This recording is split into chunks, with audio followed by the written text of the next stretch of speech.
அடே விஜய் அண்ணா ஃபேன்ஸ் யாரா நீங்கெல்லாம்? யாரா இவனுங்க? எங்கிந்திரா வந்துக்கறாங்க? சும்மாவே ட்விட்டர் பக்கம் போனா வேற நியூஸ் கண்டென்ட்டே இல்லாத மாதிரி நாலா பக்கமும் விஜய் அண்ணா நியூஸ் தான் ஓடிட்டு இருக்கும்.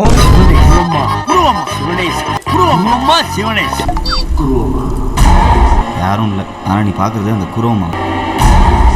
இந்த பக்கம் சிவனேசன் நிக்கிறான் தெரியுதா? இதுல இப்போ ஒரு படி மேல போய் ஆல்ரெடி இருக்க பெரிய பெரிய நியூஸ் சேனல்ஸ்க்கு ஆப்போசிட்டா இவங்க பல பேஜ் உருவாக்கி நியூஸ் போட்டுக்கிட்டு இருக்காங்க.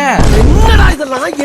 என்ன ஆண்டவரே, உங்க சாதனை ஊருக்குலாம் தெரிய வேணாமா? அதுதான் இந்த ஏற்பாடுலாம். சும்மா இல்லங்க, எல்லாமே அச்சசல் அப்படியே இருக்கு. சன்னி நியூஸ், நியூஸ் 9 தமிழ், தத்தி டிவிங்கிற மாதிரி வெறும் போஸ்ட் இல்லாம ஏஐ வச்சு சைமன் நியூஸ்னு ஒரு ஷோவே பண்ணிட்டு இருக்காங்க.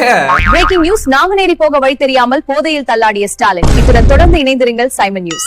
என்னடா இப்படி வியாபாரம் பண்றீங்க? இத வேற ஆளாளுக்கு ஆஹா ஓஹோன்றீங்க. பட் எனக்கு இது சரியா படலை. உள்ள போய் பார்த்தா எது உண்மை எது பொய்னே தெரிய மாட்டேதியா. இவங்களுக்கு ஒரு பாயாசத்தை போட்டு விடுங்க. நீர் மங்கினி அமைச்சர் என்பதை மணிக்கு ஒரு முறை காட்டிக்கொண்டே இருக்கின்றாய்.